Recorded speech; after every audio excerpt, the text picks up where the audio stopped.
প্রিয় BA fifth সেমিস্টারের ছাত্রছাত্রীরা, আজকে আমি যে বিষয় নিয়ে আলোচনা করব সেটি হচ্ছে তোমাদের যে এডুকেশনের জেনারেল পেপার রয়েছে ডিএসসি A2, এবং যাদের এই পেপারটি অনার্স রয়েছে ডিএসসি A2-র educational thought of great educators, এই সাবজেক্ট থেকে আমি আজকে গুরুত্বপূর্ণ তোমাদের 2 মার্কসের কোশ্চেন এবং অ্যান্সার নিয়ে আলোচনা করব।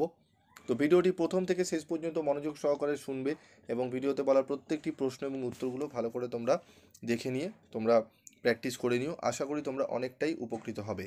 এবং তোমাদের প্রিভিয়াস পরীক্ষাগুলো কেমন গেছে, প্রিভিয়াস যে পেপারগুলোর পরীক্ষা ছিল সেগুলো তোমরা জানাবে, তোমরা কতটা কোশ্চেন কমন পেয়েছো সাজেশানে সেটিও জানাবে আমি, এবং তোমাদের আর কোন কোন সাবজেক্টের সাজেশান লাগবে লাস্ট মিনিটে সেগুলোও তোমরা কমেন্ট বক্সে লিখে জানাবে। এবং তোমরা পিবি স্টাডি ক্লাসে সাজেশান পেয়ে কতটা উপকৃত সেটিও জানালে আমি খুব ভালো লাগবে আমার, যে আমি যে আমাদের যে টিম পরিশ্রম করছি তোমাদের কতটা কাজে লাগছে। তো দেখো, প্রথম প্রশ্ন হচ্ছে, আমরা 2022-এর প্রশ্নপত্র নিয়ে আলোচনা করি। যে মন্তেশ্বরী প্রতিষ্ঠিত বিদ্যালয়টির নাম লেখো। তোমরা একটু দেখে নাও, কাসাদি বামিনী, ঠিক আছে। তারপর লেখে নাও, ইমাইল চরিত্রটি কোন দার্শনিকদের সৃষ্টি? Jack Russo. ডিউই রচিত দুটি পুস্তকের নাম লেখো, ঠিক আছে। Democracy and education, experience and education. Republic গ্রন্থটি কার লেখা? প্লেটোর। কবে বিশ্বভারতী প্রতিষ্ঠিত হয় ও কত সালে এটি কেন্দ্রীয় বিদ্যালয় মর্যাদা পায়? 1991 সালে প্রতিষ্ঠিত হয়। 1951 সালে কেন্দ্রীয় বিশ্ববিদ্যালয়ের মর্যাদা পায়, ঠিক আছে। তারপর দেখো, নৈতালিম কি? নৈতালিম হলো মহাত্মা গান্ধীর একটি শিক্ষামূলক দর্শন যা বুনিয়াদী শিক্ষা নামেও পরিচিত। এই পদ্ধতির মূল লক্ষ্য হলো শিক্ষার্থীদের হাতে কলমে কাজের মাধ্যমে শিক্ষাদান করা এবং শিক্ষাকে জীবনের অন্যান্য দিকের সাথে সংযুক্ত করা। এতে কর্মমুখী শিক্ষার উপর জোর দেওয়া হয় যা শিক্ষার্থীর জীবনের বিভিন্ন চ্যালেঞ্জের জন্য প্রস্তুত করে। বুনিয়াদী শিক্ষার দুটি ত্রুটি: অর্থনৈতিক সীমাবদ্ধতা। এই শিক্ষা ব্যবস্থা বাস্তবায়নের জন্য অনেক অর্থ ও কাঠামোগত পরিবর্তনের প্রয়োজন হয় যা অনেক জায়গায় কার্যকরভাবে বাস্তবায়ন করা সম্ভব হয়নি। আধুনিক শিক্ষা ব্যবস্থার সাথে অসামঞ্জস্য। বুনিয়াদী শিক্ষা প্রধানত কারিগরি ও হস্তশিল্পের ওপর জোর দেয় যা বর্তমান সময়ের আধুনিক প্রযুক্তি এবং বিজ্ঞানভিত্তিক শিক্ষার সাথে পুরোপুরি খাপ খায় না। বেগম রোকেয়ার লেখা দুটি বিখ্যাত গ্রন্থের নাম কি? সুলতানার স্বপ্ন, অবরোধবাসিনী। কোন বিখ্যাত দার্শনিক প্লেটোর শিক্ষাগুরু ছিলেন তোমাদের সক্রেটিস। শিক্ষাক্ষেত্রে পেসালসির দুটি অবদান উল্লেখ করো। দেখে নাও, শিক্ষাকে একটি মনস্তাত্ত্বিক ভিত্তির ওপর প্রতিষ্ঠা করেন, লেখাপড়ার সাথে হাতে কলমের কাজে যুক্ত করা, ঠিক আছে।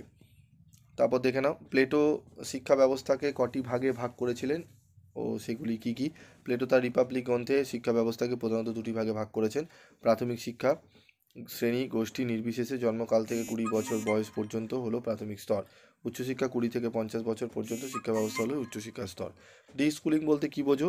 ডি স্কুলিং অর্থাৎ বিদ্যালয় সম্পর্কে নেতিবাচক চিন্তাভাবনার উদ্ভাবন হলেন ইভান ইলিচ। তিনি বুঝেছিলেন বর্তমান বিদ্যালয়গুলি শিক্ষার্থীদের ব্যাপক শিক্ষা অর্থাৎ জীবনকেন্দ্রিক শিক্ষার পরিবর্তে সংকীর্ণ শিক্ষা অর্থাৎ তাত্ত্বিক শিক্ষার প্রতি গুরুত্ব দিচ্ছে, যা শিক্ষার্থীদের পরবর্তীকালে জীবনের বিভিন্ন ক্ষেত্রে প্রগতিতে বাধা দান করছে। বেগম রোকেয়া প্রতিষ্ঠিত বিদ্যালয়টির নাম উল্লেখ করো। সাখাওয়াত মেমোরিয়াল গার্লস স্কুল, এটি 1911 সালে কলকাতায় প্রতিষ্ঠিত হয়। কবে ও কোথায় ভগিনী নিবেদিতা তার প্রথম বিদ্যালয় স্থাপন করেন? ভগিনী নিবেদিতা তার প্রথম বিদ্যালয় কলকাতার বাগবাজারে 1898 সালের 13ই নভেম্বর স্থাপন করেন। এটি মূলত দরিদ্র ও অবহেলিত মেয়েদের শিক্ষার জন্য প্রতিষ্ঠা করা হয়েছিল। প্রজেক্ট পদ্ধতির স্তরগুলি কি কি? স্তরগুলো তোমরা দেখে নাও: নির্বাচন, পরিকল্পনা, বাস্তবায়ন, মূল্যায়ন, ঠিক আছে। এই 4টি পদ্ধতি রয়েছে। তারপর রয়েছে শিক্ষা প্রসঙ্গে রাধাকৃষ্ণনের দুটি অবদান উল্লেখ করো। দেখে নাও অবদান: ভারতীয় শিক্ষার সংস্কার, ডক্টর সর্বপল্লী রাধাকৃষ্ণন 1948 সালে ভারতের শিক্ষা ব্যবস্থার সংস্কার ও উন্নতির জন্য বিশ্ববিদ্যালয় শিক্ষা কমিশন গঠন করেন, যা ভারতের উচ্চ শিক্ষার মান উন্নয়নে গুরুত্বপূর্ণ ভূমিকা পালন করে, ঠিক আছে। প্রশ্নের উত্তরগুলো দেখে নাও তোমরা। তারপর বিশ্বভারতীয় প্রথম উপাচার্য কে ছিলেন? তারপর দেখো, পেসালসির শিক্ষা চিন্তার 4টি মূল কথা লেখো। দেখে নাও উত্তরগুলো, ঠিক আছে। তার পরবর্তী প্রশ্ন দেখে নেবো আমরা। আচ্ছা, তারপর দেখে নেব 1952 গান্ধীজির মতে শিক্ষার লক্ষ্য কী ছিল? মহাত্মা গান্ধীর মতে শিক্ষার লক্ষ্য ছিল ব্যক্তির সামগ্রিক বিকাশ। তার মতে শিক্ষার মাধ্যমে শুধুমাত্র বুদ্ধিভিত্তিক বিকাশ নয়, বরং শারীরিক, নৈতিক এবং আধ্যাত্মিক উন্নয়নও নিশ্চিত করা উচিত।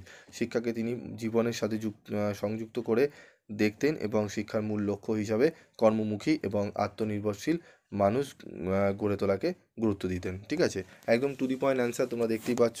তোমাদের বইতেও কিন্তু অনেক বড় বড় করে লেখা থাকে এবং উত্তরের দেখবে শব্দর ইয়েগুলো খুব কঠিন থাকে।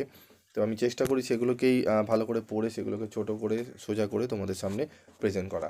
তো আজকের মতো ভিডিওটি শেষ করছি, দেখা হচ্ছে পরবর্তী ভিডিওতে। সকলে ভালো থাকবে, সুস্থ থাকবে এবং অবশ্যই পিভি স্টাডি ক্লাসের সঙ্গে যুক্ত থাকবে।